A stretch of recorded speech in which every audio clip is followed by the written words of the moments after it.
Akbar, for his personal use, he took only Ganga Jal. British ships were loaded with Ganga Jal. That was the only thing which would remain fresh. Yeah, I am also Naga only. Adiyogi himself is a Naga Sadhu. Sanatan Board, I think, is very needed. The future generations will appreciate this. Mark Twain wrote about Yes. this, about what happened here, and we're talking about the 18th century when he Yes. wrote about it. And See, one important thing is there are many aspects to it. People also came here for health. See, it is… there have been scientists in 1896, a British biologist came here and studied, and he said, there are bacteriophages in Ganga water especially, which specifically eat certain kind of bacteria. And they found particularly the cholera bacteria, cholera was rampant everywhere, but on the Ganga banks they found it would not take such a toll as it was taking elsewhere. When they checked it, they found there are specific bacteriophages which eat only cholera bacteria. presently. Yes, see, they won't eat anything else. And how this is happening, this is conjecture, nobody really knows this, why they are here. They are there in many rivers, but here there are many more like that. Bacteria are eaten up. So this is why the water remains fresh. Ganga Jal, you take it and keep it in your home, it remains fresh for years. People keep it, when they're young, they take it, and when the moment of death comes, they want Ganga Jal. They kept it there and it stayed fresh. When the British were sailing, when they realized this, always the British ships were loaded with Ganga Jal. Because for the 3-month journey, that was the only thing which would remain fresh. Otherwise, after a month, they'll be drinking dank water. So they had Ganga Jal. When Akbar went on military expeditions, sometimes which lasted 8 to 12 months, for his personal use, he took only Ganga Jal. So you're saying the Mughals, the British… It doesn't matter who, anybody who was smart enough. They realized the water has special qualities. Our Sundarlal Bhavaguna screamed on top of his voice that many ailments that I had have gone just because I live on the Ganga bank and every day drink Ganga water. In my own experience, I went to meet Sundarlal Bhavaguna when I was 19. I ended up meeting only Bimala Devi. I couldn't catch him, he was gone somewhere. In my own experience, from the age of 19, for 27 years I've trekked in Himalayan area every year by myself. When I did this, most of the time I have no arrangement of food, I'm just gone by myself. Most days when I'm trekking, just I drank water and walked 14, 15 miles in the… kilometers in the mountains, climbing, just with water, and you never felt fatigue or anything. Because it has that kind of thing, the explanations that the people are giving is because some part of the water is coming from deep crevasses in the glacier, it may be bringing out viruses which have been stored in the permafrost there. It may be coming out. This is just conjecture, nobody really knows this, but people have to find a logical explanation for everything. I don't know if that is the truth, but they are saying this. But the important thing is nobody can deny that this water has some special quality and it has nurtured life forever. And it nurtured not only the physical bodies, it also nurtured the mind and the capabilities, where somebody like Voltaire went out to say, almost anything valuable we have in Europe came from the banks of Ganga. He says astronomy, astrology, spiritual processes, everything, mathematics, everything came from the banks of Ganga. If you don't know anything else, he said, at least 2500 years ago, Pythagoras went to the Ganga banks and got geometry for us. It's his words. Even Pythagoras got… His geometry from here, everybody knows that now. It's just not in our textbooks. There's one image that stood out for me while I was covering the Maha Kumbh of the Naga Sadhus. They're very intimidating, you get a sense of them being very intimidating. I'm not.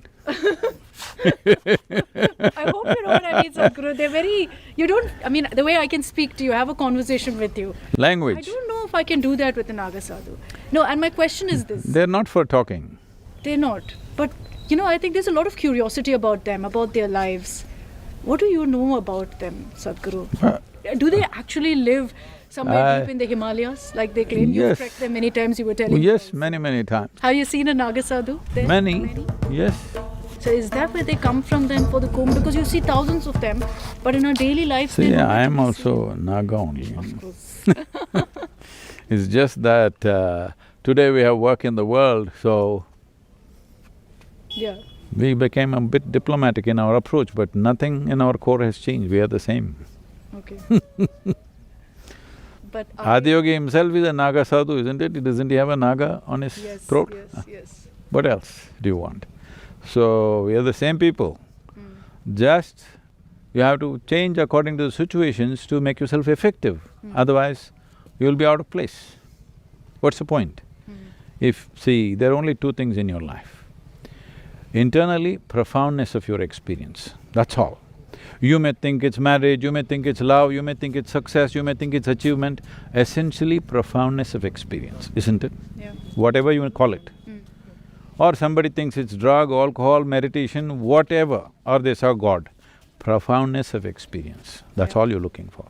But when it comes to the outside, impactfulness of our activity, this is all there is to life, there's nothing else, just look at it. Yeah. So when you do something, when you act in the world, you have to be impactful. Otherwise there's no need for action, you can close your eyes and sit in one place, that's better. Rather than doing action without impact. And if you have to be impactful, you have to be the way today the world is. Yeah. Otherwise, you cannot be impactful. Very true. Yeah. So, they've chosen just profoundness of experience. They're not interested in impactfulness of action. They're not for action. And they don't care what anyone thinks. That's what I'm saying. They're only focusing on one aspect, which is profoundness of experience and which leads to liberation. It's a flaky experience of the surface which traps you. Profoundness of experience, life liberates you. They're focused on that. They're not looking at the impactfulness of their actions. Well, I'm for both. Profoundness of experience is not a problem for me, so impactfulness of thing, accordingly I speak the language of the world. सदगुरु, जब ये बिल्कुल personal निजी चीज़ है, then why people are demanding Sanatan board होना चाहिए और इससे सनातन को क्या है? No, the thing is, without organization, nothing will last, nothing can be transmitted well without organization. So, initially, after, I went into a very profound experience, I thought I will just teach the way I want, I don't want to set up any organization, I don't like the boundaries of setting up a legal body, so I teach one program here and then right away into Himalayas, then go somewhere else and after 2 months teach another program, I did that. But once people gathered, you had to set up a place, you needed a legal entity, you needed all the things to do. The question is, will you do all this with absolute involvement and not get entangled, or will you get entangled? That's the whole problem. The problem with people is whatever they touch, they get entangled. If you can be absolutely involved without getting entangled, then it's fine. Sanatan Board, I think, is very needed. Sanatan authority is needed because the future generations will appreciate this. Future generations don't want to go to heaven, they don't want to buy a ticket to heaven. Your children, you ask them if they want to go to heaven, they will say no. If you say no, God is living there, they say fine, but is there free Wi-Fi? That's what they will ask. Hello? So, they don't want to go to heaven, but ask them, do they want to become free? Of course they want. Right now they think drinking alcohol is freedom, smoking a cigarette is freedom, taking a drug is freedom, but their idea of freedom will mature. It will mature. They will understand at some point, this is not freedom, this is a bondage by itself. An addiction is a bondage by itself, because if you cause any experience within you by using anything from outside, either a situation or or a chemical or whatever, you will get enslaved to that. If you have to be happy, you must sit on the Ganga bank. If you have a problem, then tomorrow if you can't be here, you will be unhappy. So the important thing is freedom means where I am, what I am doing, what I have, what I don't have does not determine the course of my life. How I am is determined by me. This is mukti right now. Let's make it happen.